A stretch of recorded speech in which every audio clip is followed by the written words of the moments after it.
에 든든히 채웠더니 한밤중에 바울과 실라가 기도하고 하나님을 찬송하며 죄수들이 듣더라. 아멘. 황제 도시인 빌립보에 도착한 사도 바울과 그 일행은 그곳에서 먼저 수의를 위했다고 했습니다. 이 수의를 위했다, 마치 밥을 퍼기 전에 뜸을 들이는 것과 같다는 것입니다. 거대한 리틀 로마죠. 거대한 이 로마 제국의 위력을 체감하면서 빌립보라는 도시를 과연 어떻게 이 도시에서 복음을 전해야 하나 고민하면서 그 도시를 돌아봤습니다. 이전에 바울이 복음을 전했던 지역들은 유대교 회당이 있었습니다. 유대인들이 많이 모여 있었어요. 그런데 빌립보라는 도시에는 유대인의 회당이 없었습니다. 유대인의 숫자가 많지 않다는 것입니다. 왜 그럴까요? 유대인에 대해서 그다지 좋은 감정이 아니었던 것입니다. 로마 제국 당시, 로마 제국이 유럽과 아시아와 아프리카에 걸쳐 있는 대제국이었잖아요. 어마어마하게 큰 대제국이었는데 그 제국 안에서 가장 골치 아픈 족속이 누구냐면 유대인이었어요. 유대인. 이 유대인들이 거주하는 이 팔레스타인에는 로마 황제 숭배를 하지 못했습니다. 로마의 화폐도 통용하기가 어려웠습니다. 여러분 왜 그럴까요? 율법을 엄격하게 지키는 유대인들의 종교성 때문이에요. 여러분 유대인들은 우상 숭배라고 말하면 치를 뜨는 사람들. 왜 그러느냐? 자기 민족이 바벨론으로 포로로 잡혀간 이유가 무엇 때문이라고요? 그들이 망해서 포로가 된 이유는 하나님 외에 다른 우상을 섬겼기 때문이라고 그들이 믿었기 때문이에요. 그래서요, 절대 우상이나 우상의 형상 도무지 수용하려고 하지 않았습니다. 심지어 로마의 것도, 그 강대한 로마의 것도요 수용하려고 하지 않았습니다. 그 대제국인데 우리 유대 나라는 정말 코딱지만 하잖아요. 조그만한데 절대 로마 황제나 황자의 형상을 새긴 화폐의 통용을 받아들이지 않았습니다. 여러분 그러기에 황제의 도시인 빌립보에 유대인들이 많이 있을 리가 없죠. 그래서 사도 바울이 어떻게 합니까? 안식일을 맞아 기도하러 도시 밖으로, 성문 밖으로 나갔습니다. 기도하러. 무슨 말이냐? 프로슈케라는 단어입니다. 그냥 기도가 아니에요. 자기가 원하는 기도가 아니에요. 무슨 기도냐? 빌립보 땅의 영혼들을 위했습니다. 하나님의 성령께서 그 땅 가운데 임하셔서 그 땅에 병들어 영적으로 죽어가는 수없이 많은 영혼들을 구원시켜 달라는 것입니다. 하나님의 뜻과 하나님의 나라가 임하기를 원하는 기도였습니다. 여러분 그 기도하러 나아갔을 때 어떤 일이 일어납니까? 그곳에 어떤 일이 준비되어 있습니까? 무엇을 위해서 기도하러 오시는지 하나님이 이미 아셨어요. 영혼 구원을 위하여, 그 땅의 영혼 구원을 위하여 기도하러 왔다는 거 아셨어요. 아시니까 하나님께서 기도를 내뱉기도 전에 기도하러 간 강가에서 일단의 여인들을 만나게 하십니다. 그리고 그 여인들에게 사도 바울이 복음을 전했습니다. 그때 루디아 자주장사, 옷감장사, 세속을 따라서 부와 명예를 추구하며 살았던 루디아라고 하는 여인의 마음을 하나님이 만지셨어요. 굳고 완고한 마음을 제거해 주시고 그에게 심겨주셨습니다. 그래서 바울의 말을 들을 때 마음을 연 거예요. 그리고 바울의 말을 따라 세례를 받고 자신뿐만 아니라 가족 전부가 다 세례를 받게 됩니다. 그리고 그 집에 주님의 몸된 빌립보 교회가 탄생하게 됩니다. 여러분 우리가 이 일을 통해서 뭘 깨닫느냐면 하나님의 뜻하신 대로 하나님의 계획하신 대로 그분의 인도하심을 따라 쫓아가면 어떻게 될까요? 하나님이 일하고 계심을 보게 된다는 거예요. 하나님의 뜻을 따라 하나님의 계획을 따라 하나님의 인도하심을 받아서 하나님이 이끄시는 대로 가면 여러분 우리가 이끄시는 그곳에 도착했을 때 그곳에 누가 있다고요? 하나님께서 이미 그곳에 일하고 계신다는 걸 발견합니다. 사랑하는 여러분, 하나님의 일은 우리가 하는 게 아닙니다. 하나님의 일은 우리가 하는 게 아니에요. 특히 영혼을 추수하는 과정을 보면 우리가 일하는 것이 아니라 하나님께서 이미 다 해놓으세요. 그래서 그래서 이렇게 전도하는 분들 얘기를 다 들어보면 그런 얘기 하잖아요. 하나님이 벌써 준비해 놓았다고. 하나님께서 벌써 추수하도록 준비를 다 해 놓았대요. 바울과 그 일행도 드로아에서 마게도니아의 환상을 보고 유럽으로 건너갔습니다. 그들이 처음부터 그곳에 가려고 했던 게 아닙니다. 여러분, 사도 바울이 처음에 가려고 했던 건 뭐예요? 자신이 1차 전도 여행 때 씨를 뿌렸던, 복음을 전했던 사람들에게 복음을 전하기 위해서입니다. 아시아 지역이에요. 지금의 튀르키예 지역입니다. 그런데 성령님께서 복음 전한 것을 가로막으셨습니다. 성령님께서 허락하지 않으셨습니다. 가고자 하는 방향을 다 막으셨습니다. 어쩔 수 없이 드로아로 후퇴하게 된 거죠. 그런데 그날 밤에, 드로아에 도착한 그날 밤에 하나님께서 환상을 보여주셨습니다. 그 환상을 따라 하나님의 뜻이, 계획이 마케도니아에 있구나. 그것을 그들이 짜맞추어서 알게 된 거예요. 짜맞추어서. 그리고 배를 타고 건너갔습니다. 항구 도시 네아폴리에 도착했는데 그곳에서 14km를 걸어서 빌립보에 도착했습니다. 앞서 얘기했듯이 수일 동안 그 웅장한 황제 도시를 돌아다니면서 과연 이곳에서 어떻게 복음을 전할까? 과연 이 땅에서 황제 숭배로 정말 열렬하게 로마를 숭배하는 이 땅에서 어떻게 복음을 전할 수 있을까? 답이 안 나오는 거예요. 어떻게 할 수 있을까? 그래서 안식일에 기도하러 가자. 기도하러 성박 강가로 갔는데 어떻게 돼요? 하나님이 딱 그곳에 구원 얻을 영혼을 예비해 두셨던 겁니다. 여러분, 기가 막히잖아요. 바울과 그 일행은 한 게 뭐냐면 하나님의 뜻과 계획을 따라 하나님의 인도하심을 따른 것뿐이에요. 근데 가보니까 하나님께서 이미 다 준비를 해 놓으신 거예요. 하나님이 이미 다 이루어 놓으신 거예요. 여러분, 여기서 우리가 배워야 될 아주 중요한 신앙의 교훈이 있습니다. 여러분, 하나님께서 바울에게 환상으로 마케도니아 사람을 보내셔서 그를 통하여 건너와 도우라, 울면서 건너와 도우라 하는 것을 보여주셨습니다. 하나님께서 환상을 통해서 사도 바울에게 하나님의 뜻을 말씀해 주신 거예요. 환상을 통해서. 여러분, 그렇게 하나님이 말씀하시면 하나님이 그렇게 말씀하셨다는 거예요. 그 말은 무슨 뜻이에요? 하나님께서 곧 그 일을 하시겠다는 뜻이에요. 여러분, 하나님이 뭔가 나에게 말씀을 주셨어요. 말씀을 주시면 그 뜻이 뭐라고요? 말씀을 주셨구나가 아니라 하나님이 그 일을 하시겠다는 뜻이에요. 하시겠다는 뜻이에요. 우리처럼 이렇게 계획만 보여주시고 할지 안 할지는 내가 추후에 다시 생각해 보겠다. 그런 분이 아니에요. 하나님은 말씀하시면 하시겠다는 뜻이에요. 보여주시면 하시겠다는 뜻이에요. 마케도니아 사람 보여주셨잖아요. 하나님이 그곳에 복음을 전하겠다는 거예요. 하나님이 그곳에 교회를 세우겠다는 뜻이에요. 그러니까 여러분, 하나님이 말씀하시면 하나님이 그 일을 행하시겠다는 뜻이라는 걸 여러분 아셔야 돼요. 우리가 생각하기에 순종이 뭐냐? 하나님이 말씀하시면 그 말씀을 따라야 한다고 합니다. 그게 순종이죠. 여러분, 그게 틀린 말이 아니에요. 우리는 예수 믿는 사람 하나님 말씀을 따라야 됩니다. 그래서 마케도니아 사람을 보여주니까 이 바울 일행이 마케도니아를 건너갔습니다. 그런데 여러분, 중요한 게 뭐냐면 마케도니아에서 복음을 전하고 교회를 세우는 일은 누구의 일이죠?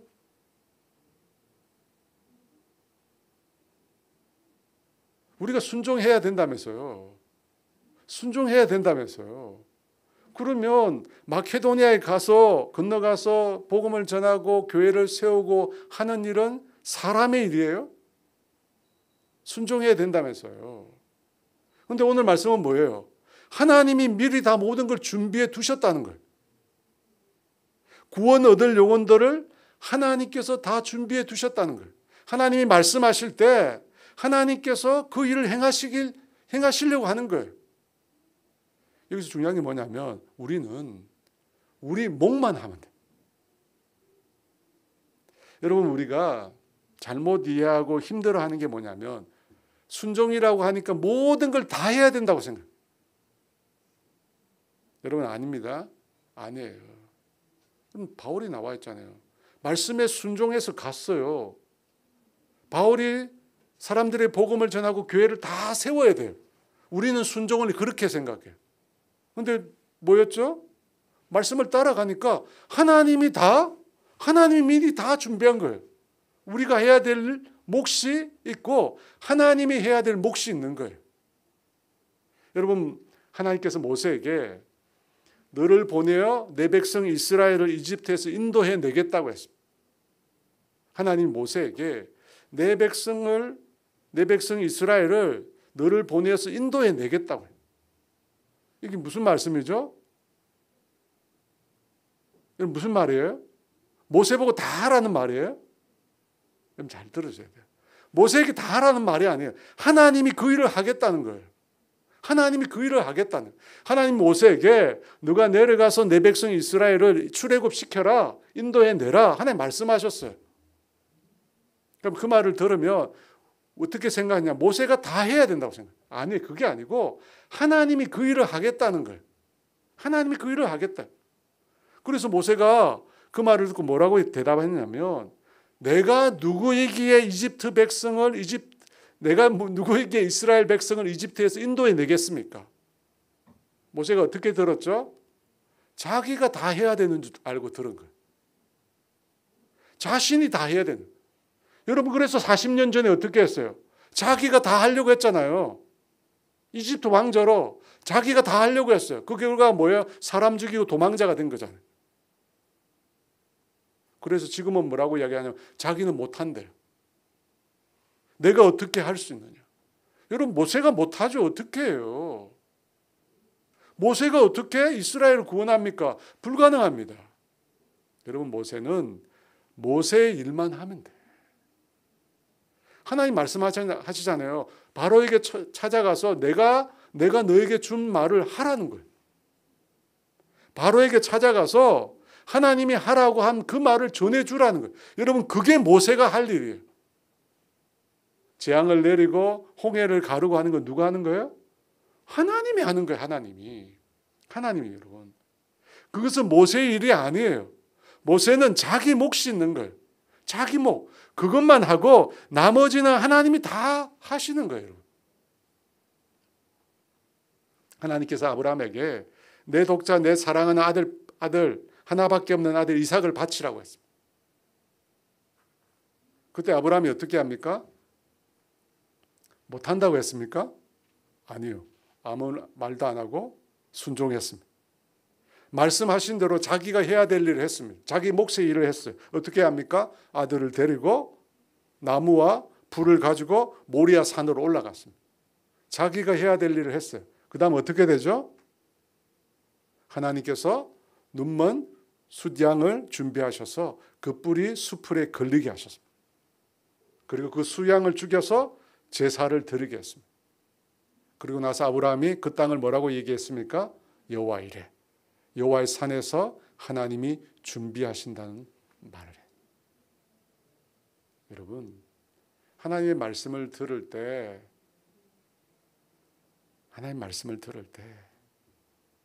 우리 자신의 몫의 일만 하면 돼. 근데 많은 분들이 착각하는 게 뭐냐면 다 하라는 줄 알아요. 하나님이 저를 목회자로 세웠어요. 저 뭐 하면 됩니까? 하나님이 말씀을 전하라면 전하면 돼요. 하나님이 기도하라면 기도하는 거예요. 여러분, 이 교회를 부흥시키고 이 교회를 성장시키고 이 교회를 분립시키고 제가 하는 거 아니에요. 제 몫의 일이 아닙니다. 제 몫의 일이 아니에요. 여러분, 그 일은 하나님의 일이에요. 저는 제 몫의 일만 하면 돼요. 여러분은요, 여러분 몫의 일만 하세요. 그 이상 하려고 하지 마세요. 하나님의 일을 하려고 하지 마세요. 하나님의 일은 하나님이 하시죠. 우리는 나에게 말씀하시는 그 일만 하면 돼요. 많은 사람이 순종을 착각하고 있어요. 그래서 순종이 안 된다는 거예요. 왜? 모세처럼 생각하거든. 내가요? 내가 어떻게 이스라엘 백성을 구원해요? 나 못하죠. 그 일은 하나님이 하시는 거예요. 나는 하나님 말씀에 순종해서 바로에게 가서 하나님 말을 전하는 것뿐이에요. 마가복음 11장 22, 23절 말씀 같이 읽어볼까요? 예수께서 그들에게 대답하여 이르시되 하나님을 믿으라. 내가 진실로 너에게 이르노니 누구든지 이 산더러 들리어 바다에 던지지라 하며 그 말하는 것이 이루어질 줄 믿고 마음에 의심하지 아니하면 그대로 되리라. 여러분, 산이 들려 바다에 던져지는 것은 우리가 할 일 아닙니다. 그것은 주님이 할 일. 우리가 할 일은 뭐예요? 그 주님을 믿는 거죠. 그죠? 의심하지 않고 그 주님 믿고 기도하는 게 우리의 일이에요. 근데 문제는 많은 사람들이 하라는 기도는 안 하고 어떻게 합니까? 하나님이 하실 일을 고민하는 거예요. 주님이 하라고 말씀하신 기도라고 하는 자기 몫의 일은 하지 않고 하나님이 하실 산을 들어 바다에 던지는 그 고민만 하는 거예요. 여러분, 그 일은 하나님의 몫의 일이야. 하나님이 행하실 일이야. 내 몫이 아니야. 나는 주님의 말씀을 듣고 주님의 뜻을 분별해서 하나님이 하라는 그 일만 하면 돼요, 여러분. 그 일만 하면 어떻게 돼요? 하나님이 이루어 주신다니까. 하나님 이루어 주신다니까요. 마케도냐로 건너가라. 건너간 거예요. 그 땅을 보니까 자기 생각이 이게 될 것 같지 않거든요. 어떻게 해야 되냐? 기도하러 가자. 기도하러 가자. 기도하러 갔어요. 어떻게 됩니까? 하나님이 영혼을 예비해 놨어요. 영혼을 탁 잡았는데 그 영혼 따라서 줄줄이 그 집이 줄줄이 다 이어진 거예요. 그리고 갑자기 빌립보 교회가 세워졌네요. 여러분, 주님이 하라고 하는 그 일만 하면 주님께서 하시는 거야. 여러분, 따르기만 하면. 그래서 중요한 게 뭐예요? 하나님의 뜻을 묻고 인도하심을 구하는 거야. 하나님의 뜻을 묻고 인도하심을 구하는 거야. 여러분, 많이 일하려고 하지 마시고 주님은 마르다에게 한 가지만 하라고 그래요. 한 가지만.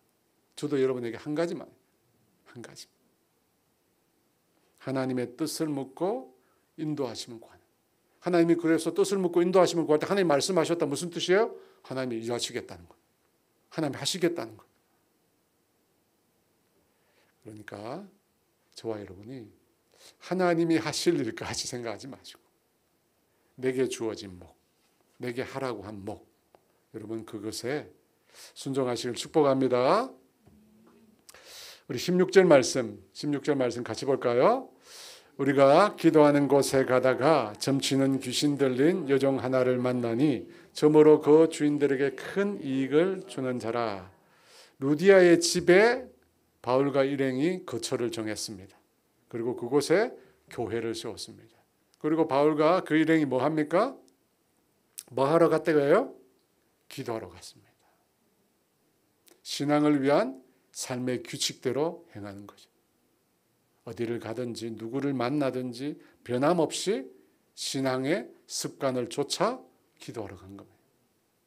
여기 기도도 프로슈케입니다. 하나님의 뜻과 하나님의 나라가 이루어지기 위하여. 빌립보 땅에 있는 영혼들이 예수 믿게 하기 위하여 기도하러 갔어요. 그런데 이번에는 점치는 귀신 들린 요정을 만나게 됩니다. 점치는 귀신. 이 헬라어로 보면 이 말이 뭐냐면 푸뉴마 피토나라는 말입니다. 이 푸뉴마라고 하는 말은 영이란 말이에요. 성령님을 뜻할 때, 악한 영을 뜻할 때 영이. 이 피토나라는 말이 뭐냐면 원형이 피돈이라는 말이에요. 피돈. 여러분 이 피돈이라고 하는 말이 뭐냐면 미래에 대한 예언, 다르게는 신탁이란 말이에요. 그런데 신탁으로 유명했던 그리스 신이 있는데 아폴론입니다. 태양의 신 아폴론이 태양뿐만 아니라 미래에 대한 예언을 주관하는 신이었어요. 그런데 이 아폴론이 신전이 있는 곳이 델피라는 곳이에요. 그런데 그 델피에 가보면 숭배하는 신화적인 뱀이 있었어요. 이 델피 신전에서 숭배하는 신화적인 뱀 혹은 용, 그 용과 뱀의 이름이 뭐냐? 피돈이에요. 피돈. 여러분, 그 피돈의 영에 한 요종이 붙잡혀 있었어요. 그 용이 뭐냐면 신탁을 하거든요. 미래를 예언하거든. 그러니까 그 영에 붙잡혀서 그 여종이 미래를 예언하고 말했습니다. 그 일 때문에 그 여종을 통해서 이익을 보는 사람들이 있었다고 합니다. 여종을 이용해서. 근데 여러분, 동일한 기도를 하러 갔잖아요. 동일한 기도를 하러 갔어요. 근데 오늘은 정반대의 일이 일어났습니다. 앞서는 루디아라고 하는 여인을 만나서 그녀를 구원하고 그녀의 가족을 구원하고 교회를 세우는 일이 일어났는데, 이번에는 귀신 들린 여인을 만나게 됩니다. 여러분, 그 이후에 어떤 일이 생기냐면 이 여인이 바울과 그 일행들이 기도하러 갈 때마다 나타납니다. 그리고 바울 일행에 대해서 이렇게 떠듭니다. 17절 말씀 같이 읽어볼까요? 소리질러 가로되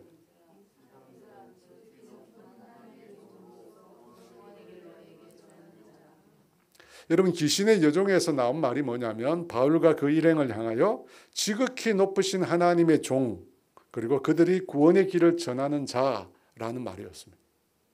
여러분, 이 말에 대해서 어떻게 생각합니까? 지극히 높으신 하나님을 종, 그리고 구원의 길을 전하는 자. 여러분, 맞습니까? 틀립니까? 맞아요? 제가 이렇게 말하면 또 맞나 이렇게 생각이 또 하시죠. 마가복음 5장에 보면 예수님께서 그라사인의 땅에 갑니다. 군대 귀신 들린 그라사인의 땅에 가는데, 예수님께서 그 땅에 내리자마자 그 귀신 들린 사람이 예수님 앞에 달려와 무릎을 꿇습니다. 그리고 이렇게 외칩니다. 7절 말씀, 마가복음 5장 7절 말씀 같이 있습니다. 큰 소리로 부르짖어 이르되 지극히 높으신 하나님의 아들 예수여, 나와 당신이 무슨 상관이 있나이까? 원하건대 하나님 앞에 맹세하고 나를 괴롭히지 마옵소서. 여러분, 귀신 들린 자가 예수님을 향하여 뭐라고 이야기합니까? 지극히 높으신 하나님의 아들 예수라고 합니다. 이 말이 맞는 말입니까? 틀린 말입니까? 지극히 높으신 하나님의 아들 예수님 맞습니다. 그런데 여러분, 예수님께서 그 귀신의 말을 듣고 어떻게 합니까? 그 사람에게서 귀신에게 나오라고 합니다. 여러분, 왜 그럴까요? 예수님을 제대로 알아봤어요. 지극히 높으신 하나님의 아들 예수라고 했습니다. 그런데 예수님이 나오라고 했어요. 왜 그럴까요? 여러분, 귀신 들린 자의 외침은 그 의도가, 그 목적이 복음을 전하고 복음을 나타내기 위해서가 아닙니다. 그죠, 여러분? 복음을 전하는 자를 해롭게 하는 목적을 가지고 있습니다. 달콤한 말로 포장하고 시작하지만 결국은 복음을 전하는 것을 회방하기 위한 목적을 가지고 있습니다.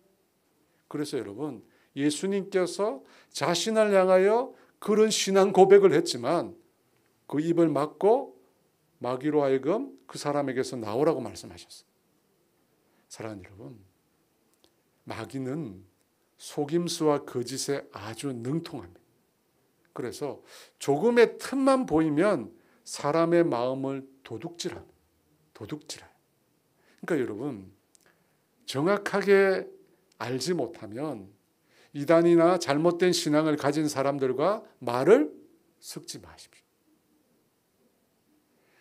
그분들은 자기들이 만들어 놓은 이상한 논리가 있습니다. 그런 거죠. 하나님이 아버지 하나님도 있으니까 어머니도 있는 거 아니냐. 사람이 아버지 어머니가 있듯이 하나님도 아버지와 어머니가 있다. 여러분, 어떻습니까? 논리가 맞지 않아요? 어이가 없는 거죠. 여러분, 마귀가 역사하거든요. 마귀가 역사. 그래서 내가 명확하게 잘 알지 못한다. 그 사람들은 말 섞지 마세요. 말려 들어가요. 다 말려 들어. 또 한 가지 이유는 귀신 들린 자의 증거를 원치 않기 때문입니다. 여러분, 왜 하나님의 사람들이 귀신이 하는 말을 증거로 해서 복음을 전하겠습니까? 여러분, 그렇지 않습니까? 귀신 들린 여종이 우리를 지극히 높으신 하나님의 종이라고 했습니다. 우리를 구원의 길을 전하는 자라고 했습니다.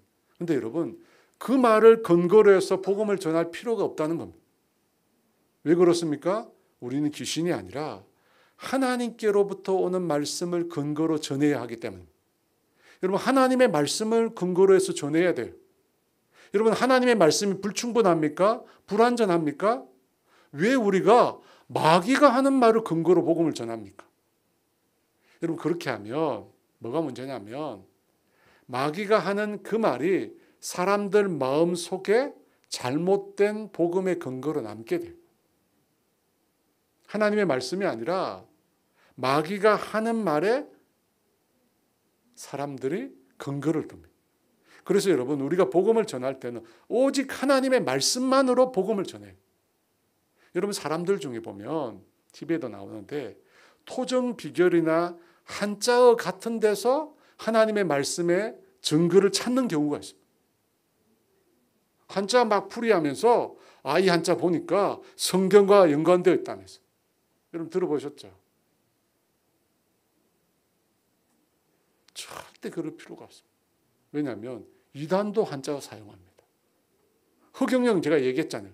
허경영 한자를 풀이해가지고 삼위일체의 말을 받은 사람이 허실해요. 여러분, 그러니까 성경 외에 다른 것을 근거로 복음을 전할 필요가 없습니다. 그래서 귀신이 하는 말을 배격한 거예요. 배격한 거예요. 또 한 가지 우리가 여기서 배울 수 있는 교훈이 뭐냐면 은혜 받는 자리에 항상 시험도 크다는 거예요. 여러분 다 아시죠? 기도하러 가는 길이었어요. 프로슈케, 영혼 구원을 위하여 하나님의 뜻과 하나님의 나라가 이루어지기를 위해서 기도하러 가는 자리. 그 자리에 이전에 루디아를 만나게 되고 복음을 전하고 놀라운 변화와 회심이 일어났습니다. 그런데 이번에는 정반대예요. 복음을 전했는데 교회를 세운 것이 아니라 바울과 실라가 옥에 갇히는 일이 발생하게 됩니다.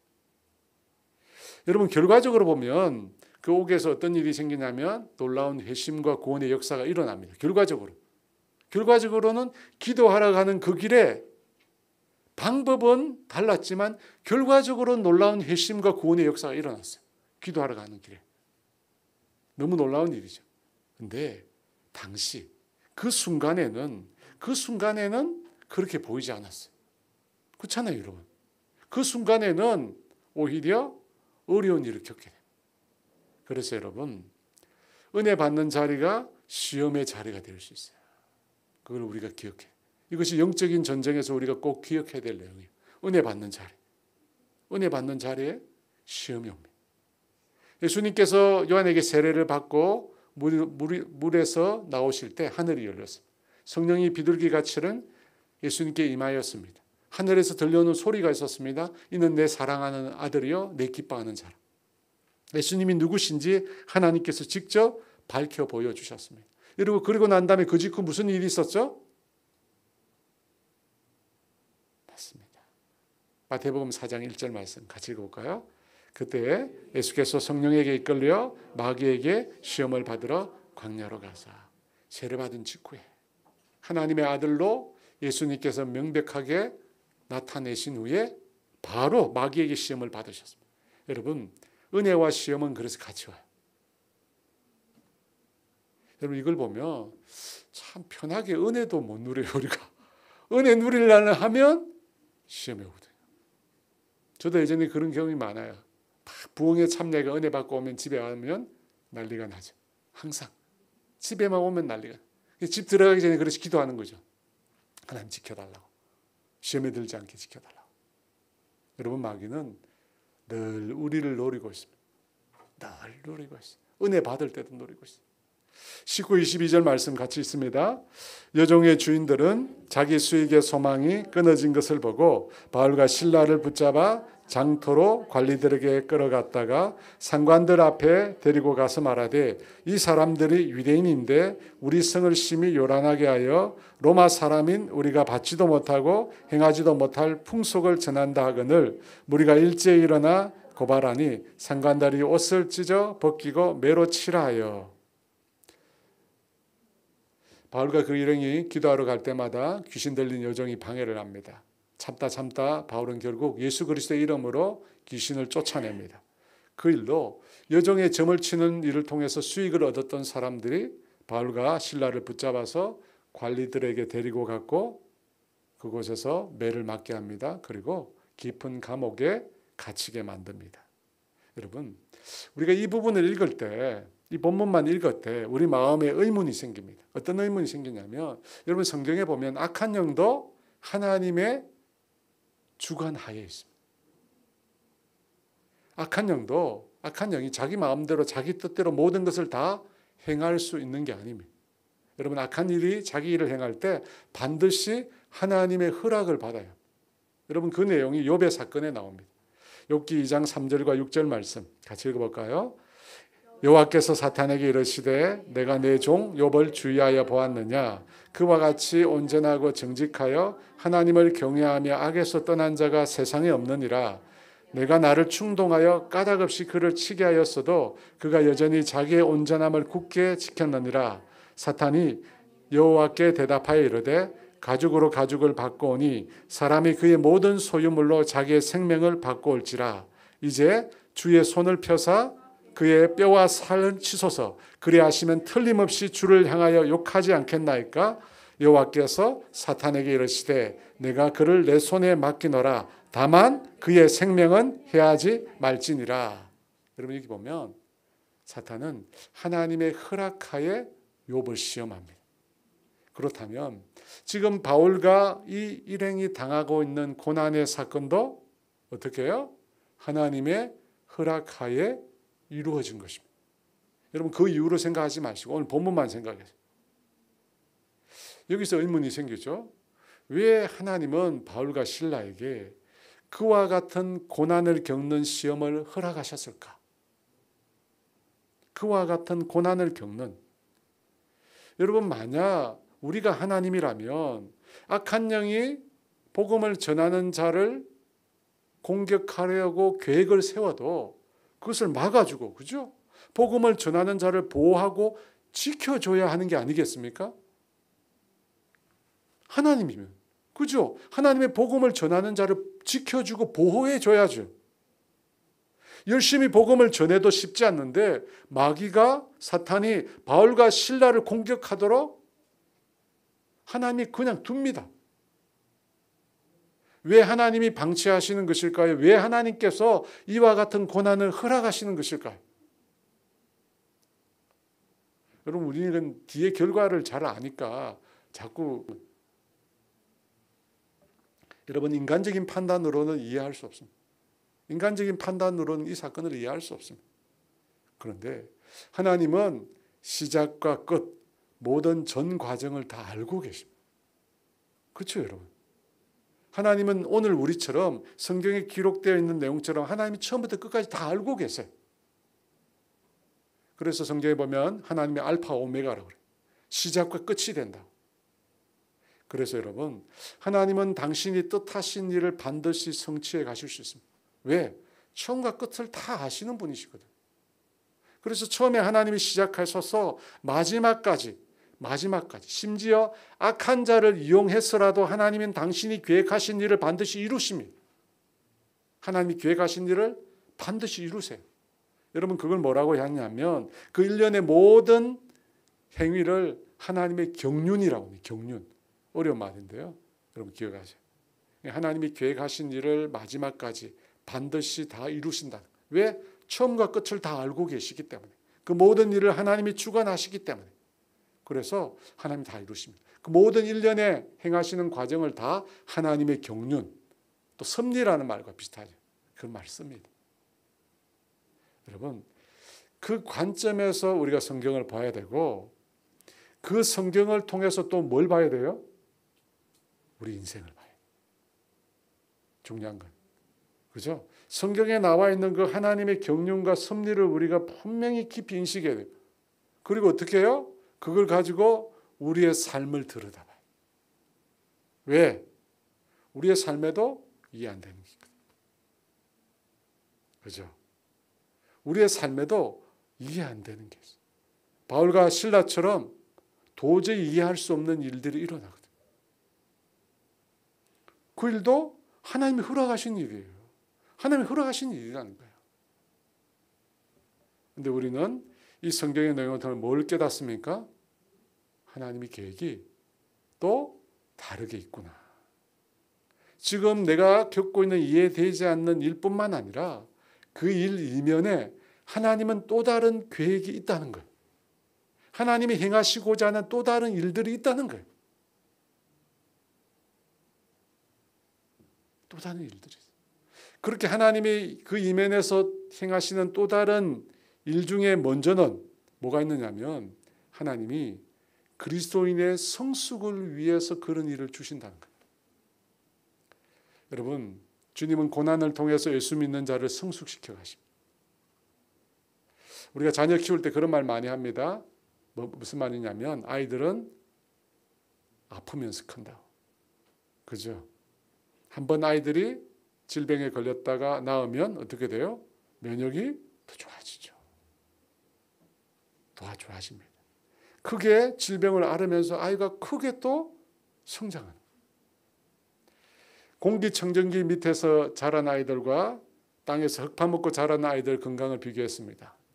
어떤 결과가 나왔을까요? 의외로 건강하지 않는 환경 가운데 자란 아이들도 면역이 강하더라는 거예요. 여러분, 고난은 우리를 더 건강하고 강하게 만듭니다. 여러분, 사람들은 늘 성과를 생각합니다. 그래서 어떤 성과? 빌립보에서 몇 명이나 복음을 전해서 회심했냐? 빌립보에 몇 개의 교회를 세웠느냐? 여러분, 사람들의 관심은 이거예요. 맨날 저한테 물어보니 몇 명 모이냐? 제가 그 말 들을 때마다 제발 좀 그 수준에서 벗어나라. 제가 말은 안 하지만 제발 좀 그 수준에서 벗어나라. 여러분, 하나님은 단연코 예수 믿는 우리의 됨됨이를 보십니다. 됨됨이. 여러분, 일을 행하시는 건 하나님이세요. 여러분, 이 교회가 성장하고 부흥하는 건 제 일 아니에요. 자꾸 목사한테 부담을 주지 마세요. 목사한테 부담 주면 안 됩니다. 그건 제 일이 아니에요. 그건 하나님께 물으세요, 여러분이. 제가 할 일은 하나님 말씀에 순종해서 매일매일 하나님 주시는 말씀을 전하고 하나님의 몸된 교회를 위하여 기도하고 아프고 지친 성도들을 돌보고 섬기는 일이지. 제가 할 일. 제가 할 일. 그래서 제가 청빙 받아간 목사들이 힘든 거예요. 하나님의 할 일을 그 사람들한테 요구하니까. 하나님이 하셔야 될 일이잖아요, 그게요. 근데 청빙 받은 목사들이 그걸 요구해요. 죽어나는 거예요. 죽어나는 거예요. 사랑하는 여러분, 하나님이 하시는 일이에요. 일을 행하시는 건 하나님이세요. 근데 그 일을 행하시면서 하나님이 사람을 사용하시거든요. 어떤 사람요? 성숙한 사람. 하나님의 뜻에 온전히 따르는 성숙한 사람. 하나님의 경륜과 하나님의 섭리를 온전히 깨달은 사람. 그런 사람을 하나님이 들어서 하나님의 일에 사용하시려고 하거든요. 베드로전서 4장 12절 말씀 같이 읽어볼까요? 사랑하는 자들아, 너희를 연단하려고 오는 불시험을 이상한 일 당하는 것 같이 이상히 여기지 말고. 여러분, 연단은 닷없는 것입니다. 불순물을 제거하는 거예요. 여러분, 그것 때문에 시험 주는 거예요. 불시험. 여러분, 그 시험을 통과할 때 정금 같은 존재로 변화되는 거예요. 여러분, 바울과 실라도 마찬가지. 그 불시험을 받고 있어요. 불시험을. 그걸 통해서 그들이 하나님을 더 깊이 신뢰하고 하나님을 더 사랑하게 되는 거죠. 옥에 갇히기 전과 옥에 갇히고 난 이후는 다르잖아요. 하나님을 더 알게 되는 거예요. 여러분, 바로 그 목적 때문에. 여러분, 그뿐만 아니라 고난이나 시험을 통해서 주님은 놀랍게도 당신의 몸된 교회를 성장시키고 부흥하게 합니다. 개인뿐만 아니라 믿음의 공동체도 고난을 통해서 더 건강하게 성장합니다. 고난을 통해서. 사도행전 4장 2절과 4절에요. 놀라운 초대교회 부흥의 얘기가 나오는데 이런 말씀이 있습니다. 같이 있습니다. 예수 안에 죽은 자의 부활이 있다고 백성을 가르치고 전함을 싫어하여 그들을 잡음에 날이 이미 저물었으므로 이튿날까지 가두었으나 말씀을 들은 사람 중에 믿는 사람이 많으니 남자의 수가 약 5천이나 되었더라. 베드로와 요한이 나면서부터 걷지 못하는 사람을 고쳐줍니다. 그리고 난 다음에 계속해서 솔로몬 행각에서 복음을 전합니다. 그때 유대 종교 지도자들이 사람을 솔로몬 행각에 보내어서 이 베드로와 요한을 붙잡습니다. 말씀을 전하고 있는데 갑자기 일단의 무리들이 들이닥칩니다. 그리고 다짜고짜 요한과 베드로를 붙잡습니다. 이 잡다는 말을 원문으로 보면 무슨 뜻이냐면 손을 대다 생명을 위협하는 행동으로 나옵니다. 생명의 위협을 한 거예요. 여러분, 그곳에 모여있는 사람들이 그 장면을 다 목격했어요. 베드로와 요한을 통해서 복음을 듣고 있던 사람들이 베드로와 요한이 경비대에 포성되어서 붙잡혀가는 그것을 다 보았습니다. 제자들이 끌려가는 모습을 보고 사람들이 어떤 생각을 했을까요? 저 사람들 붙잡혀가는 거 보니까 저들이 한 말이 다 황당한 거짓말이구나, 헛소리구나, 그런 생각을 했을까요? 놀랍게도 그렇지 않았습니다. 경비대에 의해서 제자들이 붙잡혀가는 모습을 보았음에도 그곳에 있는 사람들이 어떻게 해요? 예수를 믿게 되었답니다. 한두 사람이 아니에요. 5천 명이나. 수없이 많은 사람들이 그날 예수를 믿게 되었습니다. 여러분, 어떻게 이런 일이 일어날 수 있죠? 아니, 핍박당하고 있는 현장을 직접 눈에서 목격했는데 사람들이 예수님을 믿겠다는 거예요. 예수 믿는 일 때문에 고난이 찾아왔는데 사람들이 더 예수를 믿겠대요. 이 뭐죠? 이게 하나님의 경륜이죠. 이게 하나님이 경륜이에요. 하나님이 일한 거예요. 핍박받는 그 현장을 보고 있는 사람들 심령 가운데 하나님이 일한 거예요. 하나님이 루디아의 마음을 연 것처럼 그곳에 있는 사람들의 마음을 여신 거예요. 고난을 통해서. 우리가 이해가 안 되잖아요. 아니, 어떻게 핍박받는 현장에서 사람들이 예수를 믿어요? 우리 이성으로는 불가능한 일이죠. 그래서 하나님이 행하신 거예요. 하나님이 경륜인 거예요. 하나님이 계획하신 일을 이루신 거예요.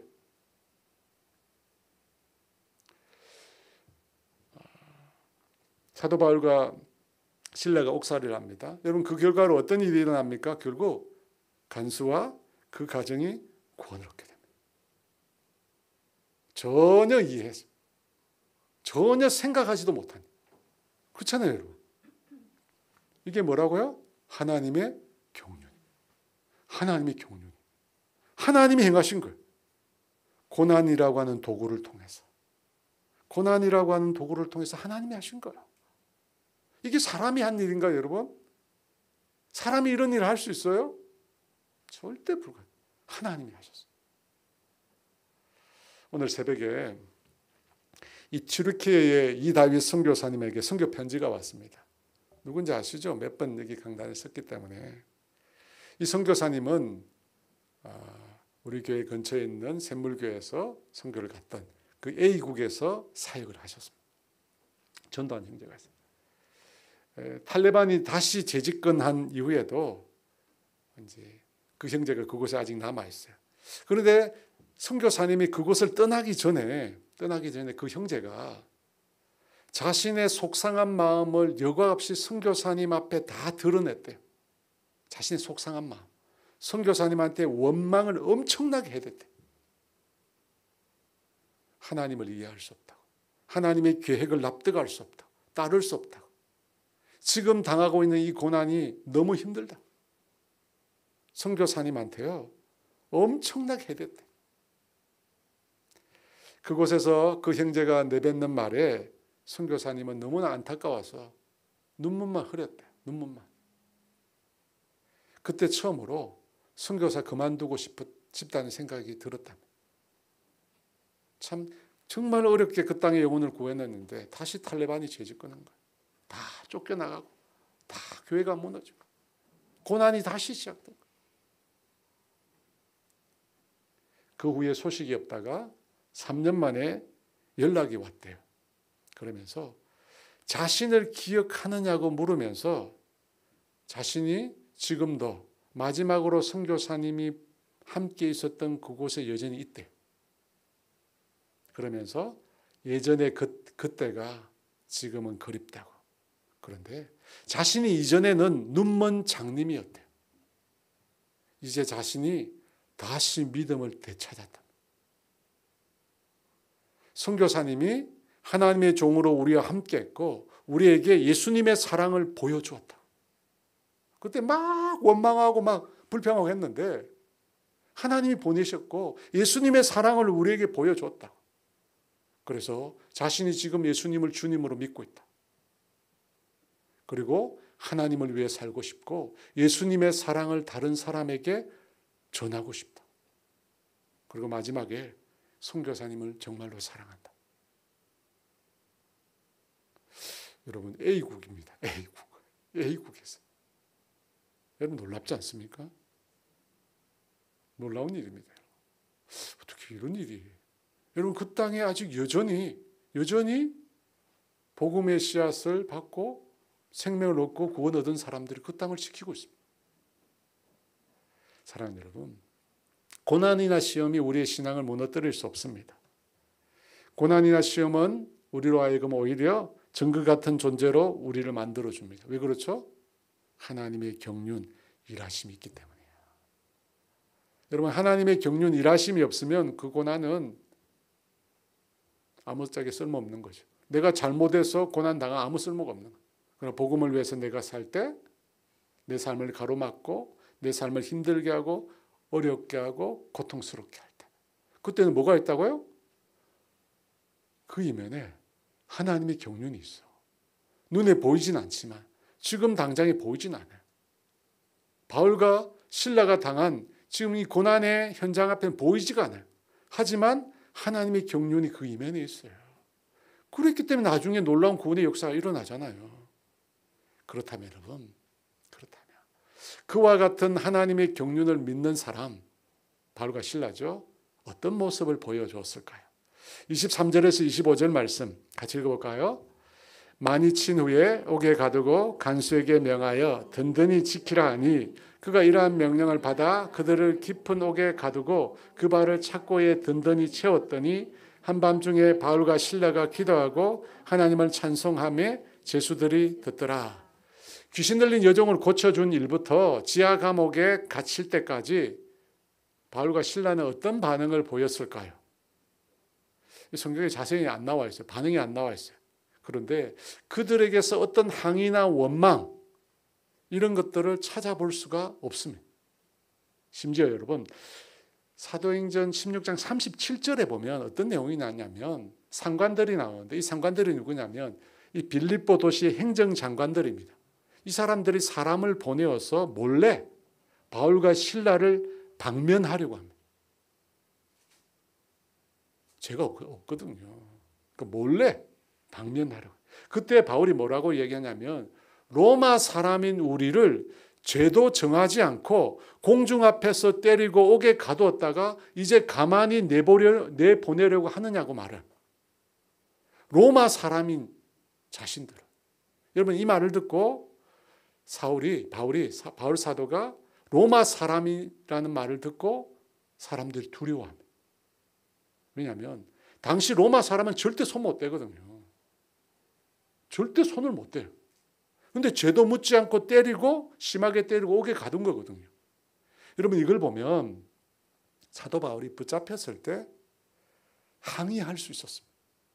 자신이 로마 시민이라는 사실을 밝히면서 그 고난을 피할 수 있었어요. 그런데 바울이 아무 말을 안 합니다. 고난, 시련, 시험 앞에 억울한 마음이 들 거예요.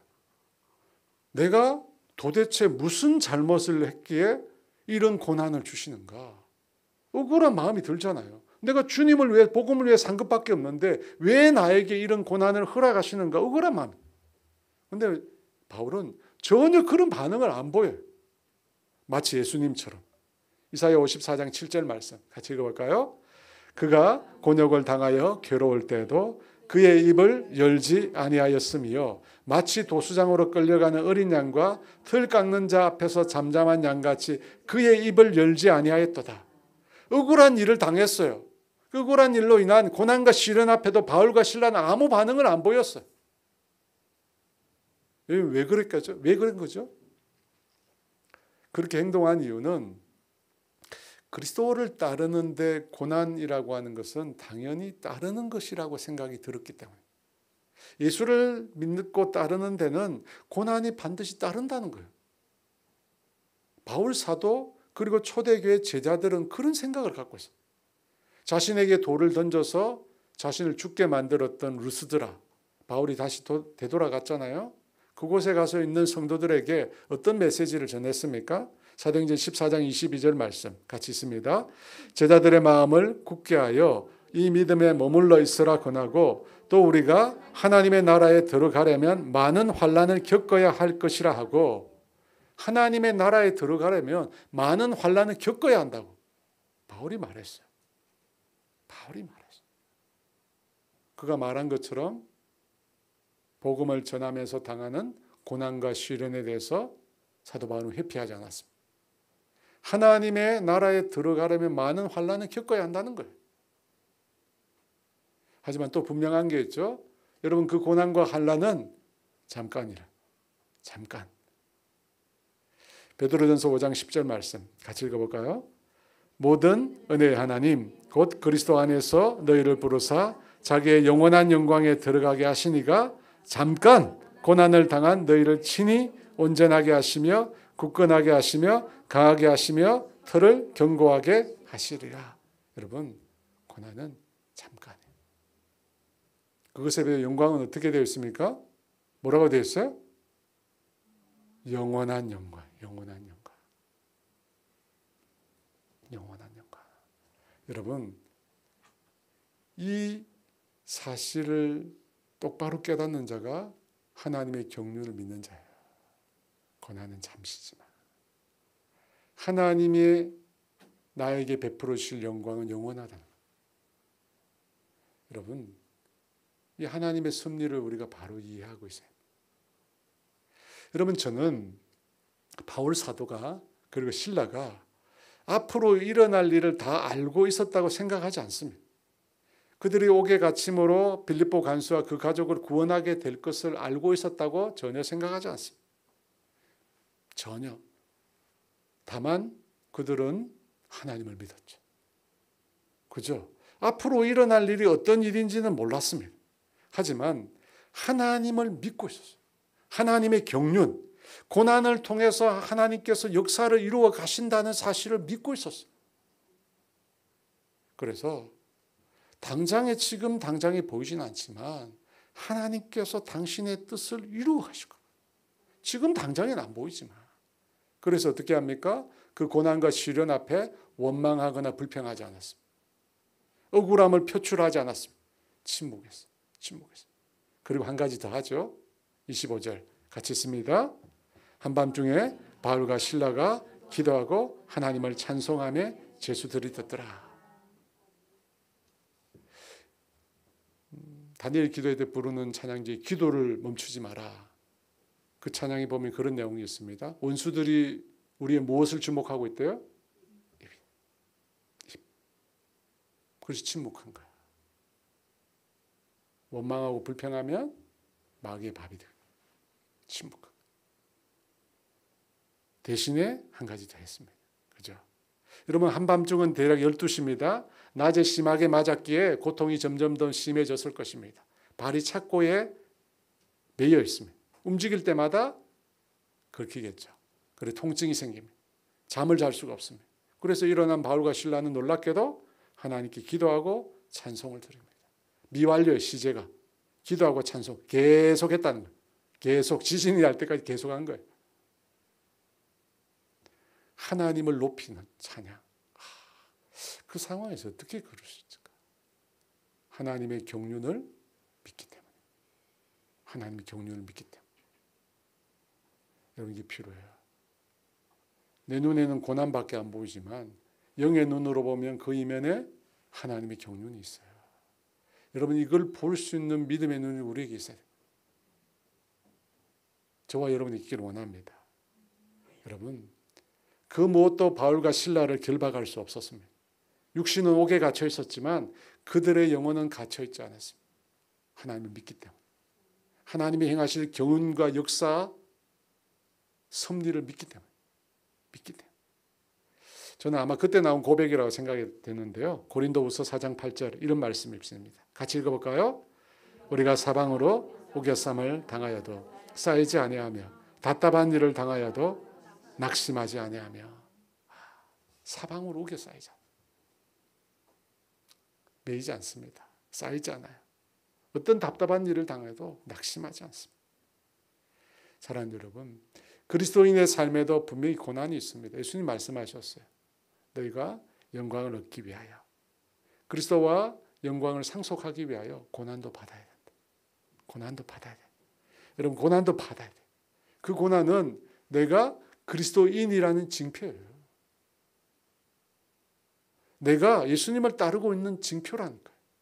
그래서 제자들이 고난 받을 때 어떻게 했습니까? 오히려 기뻐했다. 기뻐했다. 내가 예수 믿는 사람이구나. 내가 예수님을 따르고 있구나. 고난이 보여줬거든요. 여러분, 많은 그리스도인들이 고난이 없기를 원하죠. 그리고 어떤 사람들 중에 그런 얘기를 해요. 목사님, 저는 별 고난이 없었습니다. 무슨 뜻일까요? 별 고난이 없었대요. 하나님께서 그 사람만 특별히 사랑하신다는 뜻일까요? 그렇게 생각하면 착각입니다. 두 가지입니다. 왜 내 삶에 고난이 없을까? 왜 이렇게 평안하게 말까? 두 가지 이유가 있어요. 하나는 나 대신 고난을 받은 사람이 있다는 거예요. 나 대신 누군가 무지 고난을 받아요. 여러분 아시죠? 남편이 가정의 재정에 대해서 고민하지 않으면 누가 하죠? 부인이 따블로 하죠. 내가 고난 안 받았으면 누군가 고난을 받은 거야. 다른 한 가지. 왜 나에게 고난이 없는가? 내가 너무 연약해서. 여러분, 내가 특별해서가 아니라 연약해서 고난이 없는 거예요. 왜? 고난을 주면 금방 넘어질 걸 아시거든요. 그래서 기다리고 계신 거야. 믿음이 성장할 때까지. 사랑하는 여러분, 우리가 하나님의 놀라운 경륜, 이 섭리에 대한 믿음이 있어야 돼. 이게 있어야 돼요. 말씀을 통해서 또 우리의 삶을 통해서 배워야 되는데 이해되지 않는 상황, 전혀 이해되지 않는 상황, 너무 힘든 상황, 여러분 그 속에서도 하나님의 경륜을 믿는 사람은 어떻게 한다고요? 흔들리지 않아요. 입술을 지키며 오히려 하나님을 찬양하는, 하나님을 경배합니다. 경배합니다. 그리고 그는 정금 같은 사람으로, 성숙한 사람으로 만들어집니다. 그리고 하나님께서